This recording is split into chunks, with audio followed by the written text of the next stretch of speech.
En Guinée, l'ex-président Alpha Condé poursuivi pour assassinat.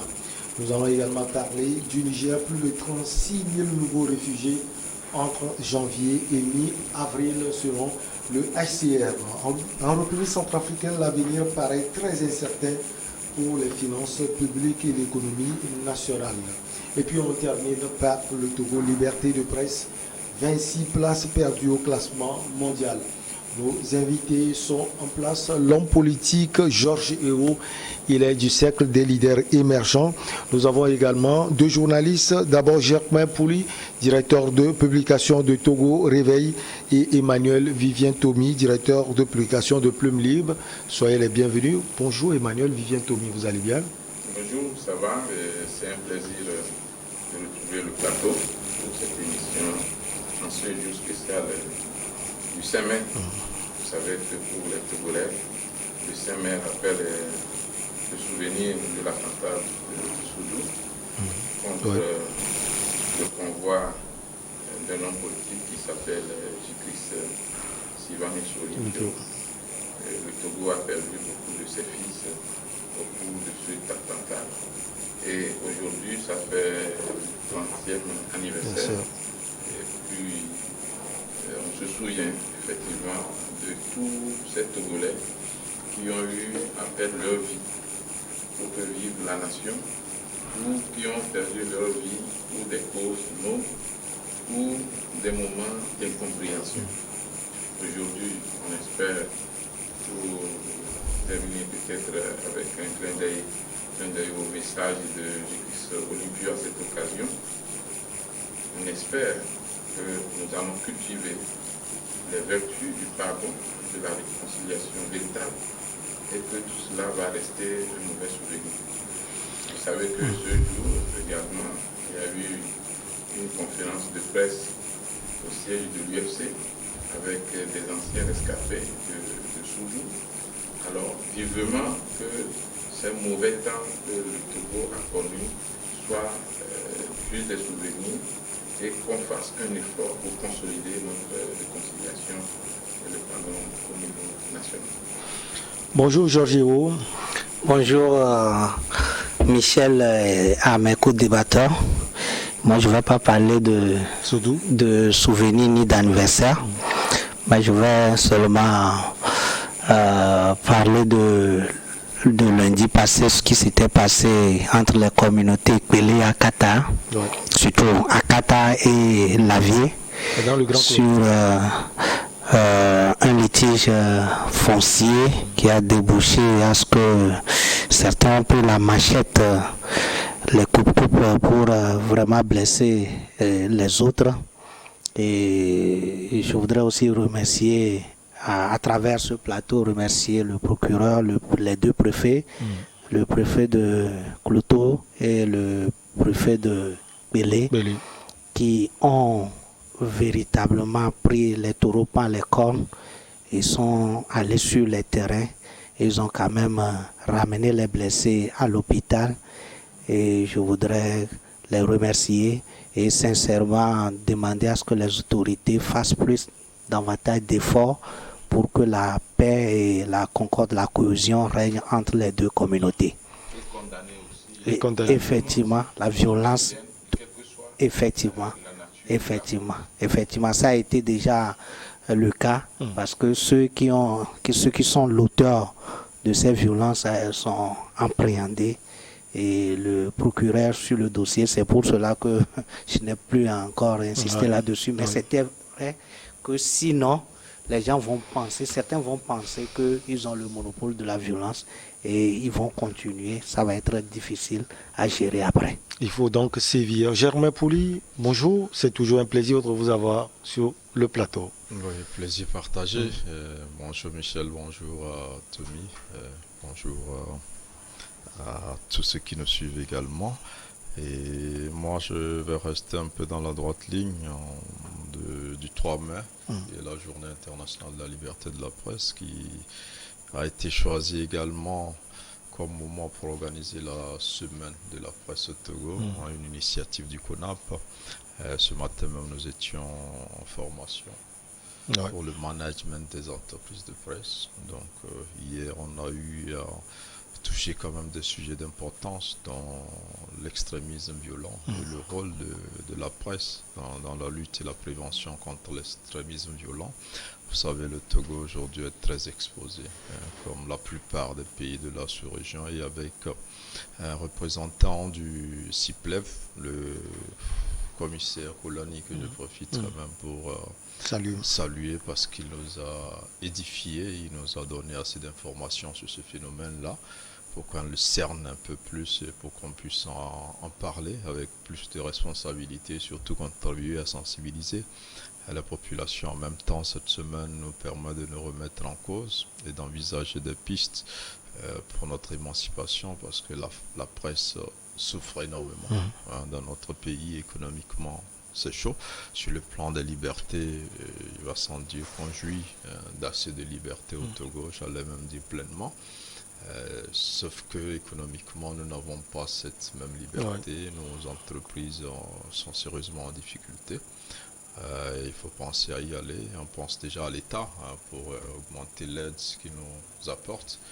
Pourquoi ne pas atteindre les 300 millions qu'on donne aux artistes en attendant qu'on fasse mieux, parce que l'État peut donner quand même. L'État donne 300 millions aux artistes. On peut faire autant. On peut en faire autant pour la presse et on attend. Vous êtes un artiste aussi. Oui, je pense que je vais commencer par chercher à bénéficier de ce fonds-là qui va même se développer. C'est là. Ben oui, Tommy en bénéficie souvent de ce fonds d'aide à la culture. Et le journalisme est le grand promoteur culturel comme moi, sauf que lui, il rentre déjà dans le bénéfice de ce fonds-là. Donc c'est vraiment un cri de cœur, parce que la presse est un peu difficile.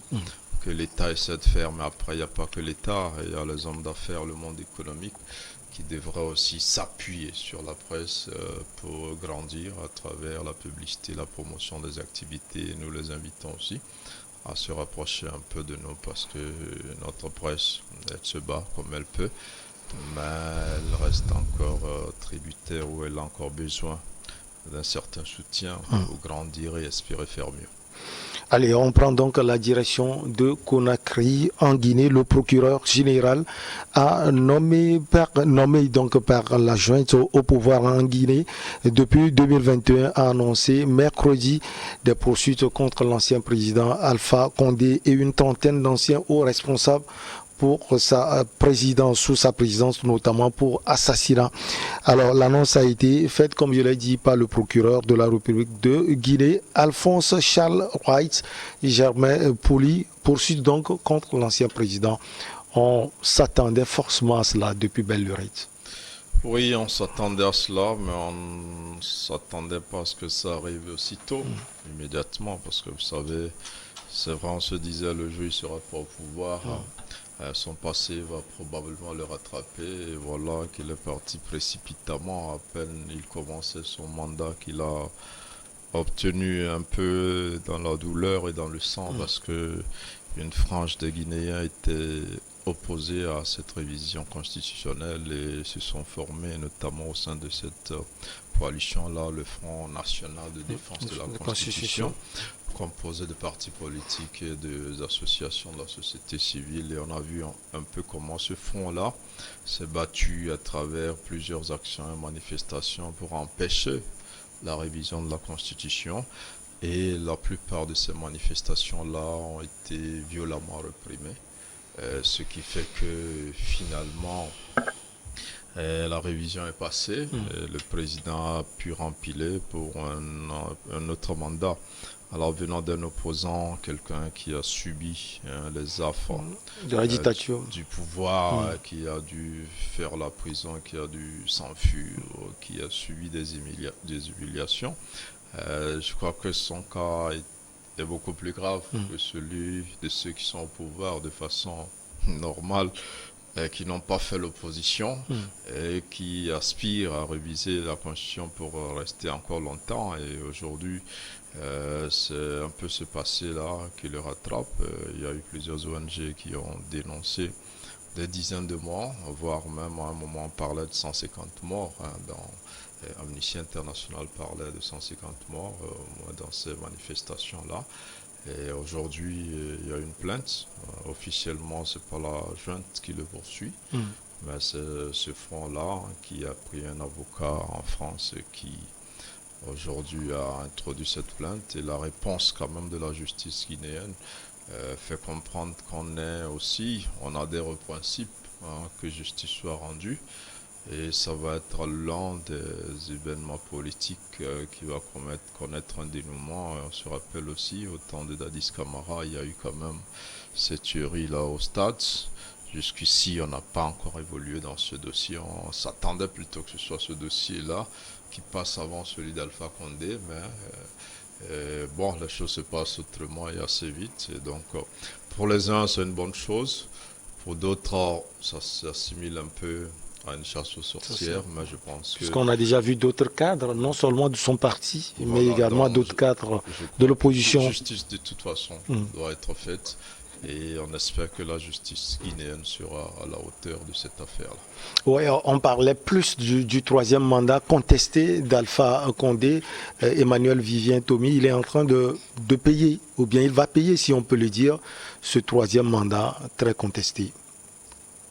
Moi, je dis souvent que la justice n'a pas de temps, de durée ou de période prédéfinie. La justice peut rattraper toute personne à n'importe quel moment, même après sa vie.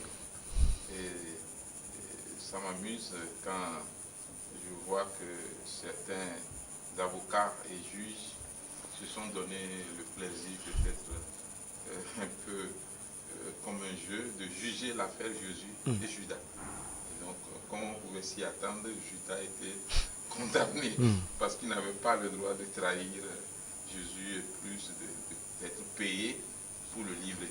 Alors, c'est une caricature, mais c'est pour dire que quel acte qu'on pose, on peut toujours répondre. Donc, en cela, les présidents doivent savoir comment se tenir. Parce que tout ce que vous faites aujourd'hui, quand vous avez la puissance, la force, le pouvoir, demain, vous pouvez être appelé à répondre. Mais ce qui me touche un peu, c'est que c'est devenu une sorte de virus. Pour nos nouveaux chefs d'État militaires. Après le coup d'État, c'est le virus des appels au tribunal des anciens.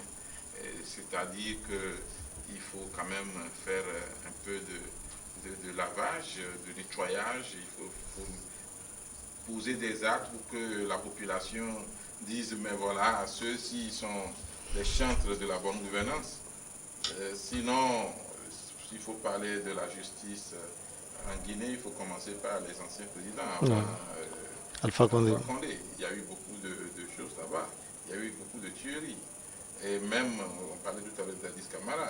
Dadis Camara, il faudra remonter à ce qui s'est passé quand il était aussi président. Alors, aujourd'hui, est-ce qu'on en veut à Alpha Condé? C'est pratiquement normal, puisque c'est ceux qui l'ont déposé qui veulent qu'il soit jugé. Mais bon, comme ça se fait souvent dans l'administration, le président de la junte au pouvoir ne va pas dire directement nous voulons que Alpha Condé soit écroué ou qu'il réponde, mais c'est des associations, des organisations de la société civile qui vont réclamer, pourquoi pas des associations des familles des victimes, qui vont réclamer justice et puis l'État agit. Alors tout ce qu'on va souhaiter, comme le disait Germain, c'est que ça ne se transforme pas en une sorte de règlement de compte, de vengeance, mais que la justice soit libre et que tous ceux qui sont accusés, que ce soit le président, parce qu'il n'est pas seul, les anciens premiers ministres, les ministres sont aussi sur le banc des accusés. Tous ceux qui sont accusés jouissent de leur droit de présomption d'innocence et qu'ils puissent se défendre avec des avocats qui vont plaider leur cause, mais que cela ne soit pas comme une condamnation de fait et qu'on les envoie en prison parce que de toute façon, la junte en veut beaucoup à M. Condé. Cela explique d'ailleurs même en partie le coup d'État. Allez, parmi les personnalités visées par les poursuites figure un ancien président de la Cour constitutionnelle, d'anciens présidents de l'Assemblée nationale, un ancien Premier ministre et une foule d'anciens ministres, de députés, de responsables des services de sécurité. On va marquer la petite pause, on revient, on donne la parole à Georges Hérault pour la suite.